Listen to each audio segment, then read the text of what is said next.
Hi from Dr. Manzoor Ahmed, but I am a family physician based in Rawalpindi, Pakistan.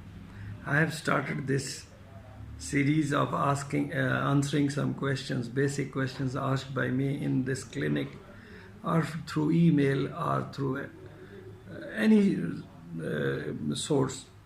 So today's question is, what is stethoscope? Stethoscope is a Greek word consisting of two words, stethos, chest, scope, to see. So simple translation is to see or review the chest. But stethoscope has more uses than these two limitations.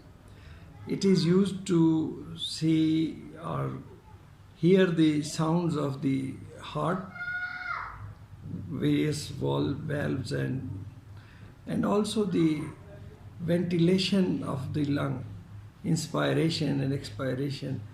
We can listen to these sounds. These are the two classical uses of the stethoscope.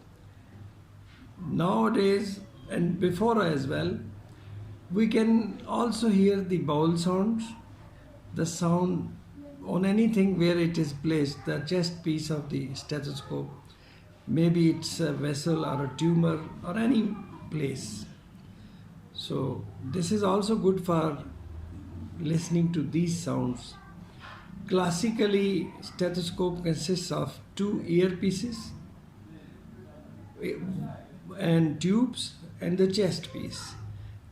The earpieces are connected to chest piece through tubes. Chest piece has a diaphragm in it which picks up the sound and conveys the sound to the ears through these tubes. Traditionally and still we rely on this classical type of the stethoscope. For last many years there is also a variety called electrical or electronical stethoscope. It is on the same principle with the difference that the chest piece has a sensor which picks up the sound and amplifies it, and then amplified sound is listened by the doctor. These two are the common varieties, but the most reliable still is the stethoscope. If you have any question, you can ask me through comments, you can ask me through the email displayed at the screen. Most welcome everybody, and bye from me.